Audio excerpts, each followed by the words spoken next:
Alright everyone, we start off today talking about the preliminary intent being put forth by the federal court involved with the FBI raid on the Mar-a-Lago to appoint a special master to review classified documents that were taken at that time.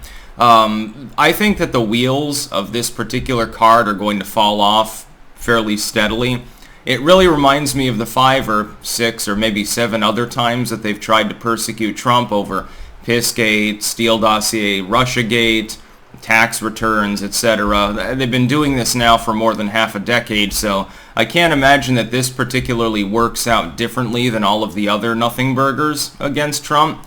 Again, when you've investigated someone that thoroughly for that long and you haven't found anything actionable, when the entire government apparatus has been weaponized against someone who is also being daily steamrolled by the legacy media, the entire corporate media complex, when you're being persecuted on an economic and social basis and a political basis at the same time, and you still escape completely unscathed, maybe at some point society should wise up to these witch hunts, this voodoo hoodoo nonsense about the evil orange man, and say, look, enough is enough, don't you have something better to do?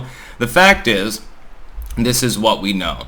Classified materials were held at the Mar-a-Lago. The claim has been made that they were declassified. The counterclaim is not that they were not declassified before they were taken from the Mar-a-Lago, and this is the real sticking point that the legacy media is not even talking about.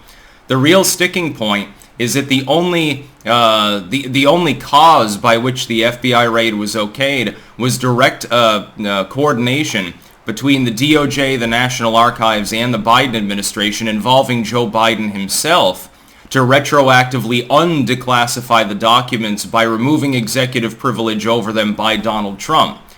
It's not even legal for them to do that, though. So the entire case completely falls apart. It's worse than a witch hunt. It's outright illegal, assuming that a court finds it that way. And, of course, regardless of what happens in a federal court, SCOTUS might get involved.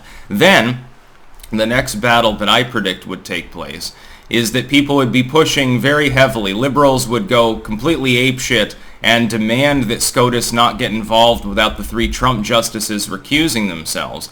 Even in the absence of the Trump justices, though, I have a feeling that the case would not be upheld at all. I have a feeling even the liberal justices would be hard-pressed to find any form of precedent that wouldn't completely destroy the entire executive level of the legal system, whereby they could nail Trump.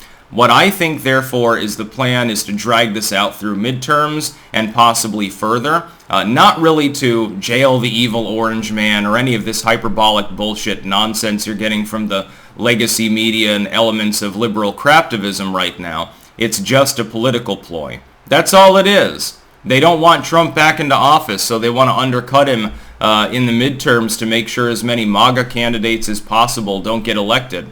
They're trying to stanch out the bleeding, I guess. But Trump will get his special master. This is a preliminary intent filing by the court. That doesn't mean the actual appointment. It means that they intend to do that. There's going to be a hearing, I think it was September 1st, so in a few days, and then they'll make the decision therefrom, Judge Reinhardt. The fact that they're intending to post a special master, in my opinion, when the judge is quite clearly a never-Trumper, is an Obama donor, a Clinton pal, an Epstein associate, was literally, stopped being a judge temporarily to be his lawyer effectively. The fact that even he would grant the concept of appointing a special master to review the documentation is pretty damning for the FBI, all things considered. I expected it to be blocked, honestly. I didn't expect this to actually go forward. And if you look at all the liberal commentators over the last few days, they're saying the same thing effectively. Well, here's Trump's latest gaffe, his latest stupid move. He's never going to get this granted. Now, of course, the special master will be someone who's partisan and leans against Trump.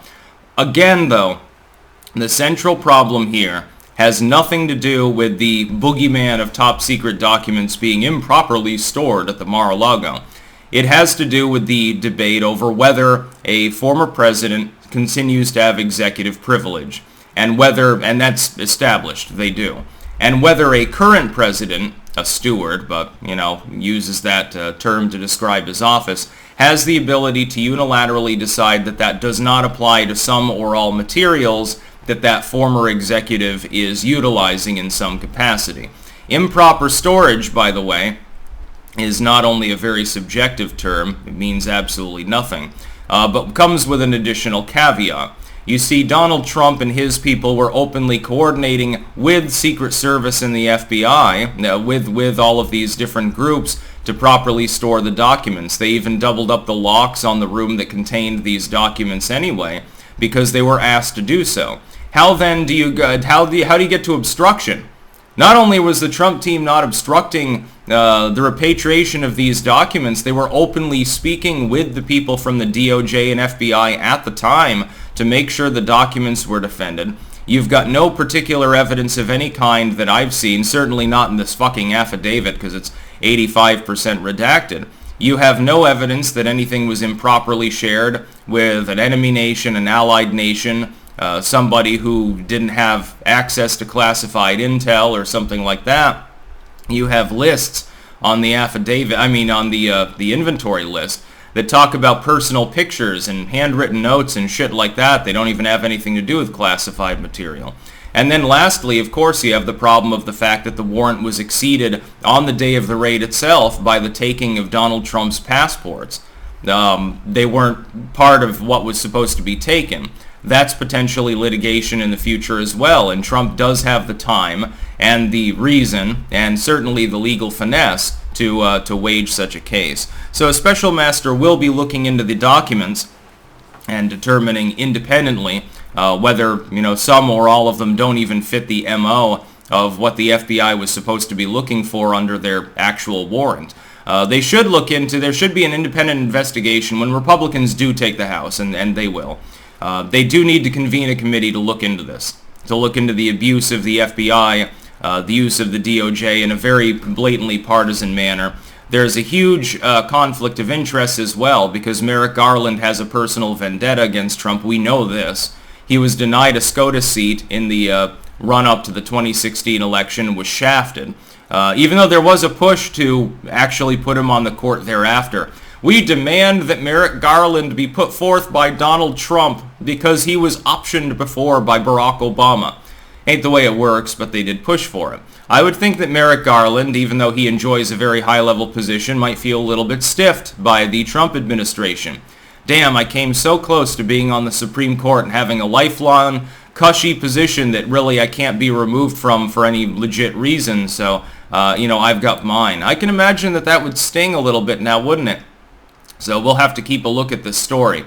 This is definitely the big news of the day. Again, link in the description, archived, of course, and it is actually being covered by the legacy media. Of course, most of them are spinning it and saying, well, it doesn't really matter at all. It's just proper procedure. Donald Trump, Orange Man, is going to jail. Just 2 more weeks, Blue Anon. Trust the plan. That's about all. Peace out.